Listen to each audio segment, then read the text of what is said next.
কবিতাৰ শিৰোনাম মৌনতাৰ খাবিয়াস। কবি বিকাশ শৰ্মা। পাঠ ঋতুৰাজ। মই গুচি যাব পাৰোঁ তোমাৰ জালিকটা জোনাকৰ মাজেৰে।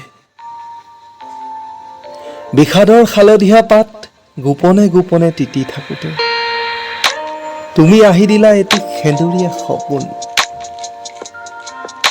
ক'ৰ পৰা আহিল গছৰ ফাকেৰে জিলমিল ৰ'দ, তোমাৰ স্পৰ্শত ওলমি ৰয় নৈ পৰিয়া নিসংগতা। তুমি উভতাই নুখুজিবা মায়াবী শব্দবোৰ, নীল আকাশত মান অভিমানৰ সপোনবোৰ বিচাৰি তোমাৰ উদং বুকুত অবাধ বিচৰণ কৰিম আপোন পাহৰি।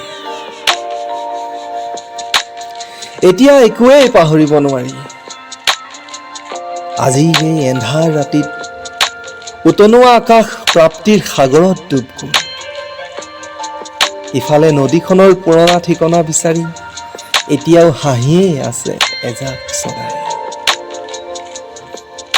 বৰষুণ সৰা ৰাতি দুহাত মেলি খেপিয়াই চাওঁ, তোমাৰ আঙুলিৰ ফাকে ফাকে এচাটি পোহৰ। মোৰ গোপন দুখ নামি আহে এই বাটেদি যে, এতিয়া মৌনতাৰ দুৱাৰ খুলি জোনাক সাৰে থাকিবলৈ আৰু আছে বা কিমান বাকী।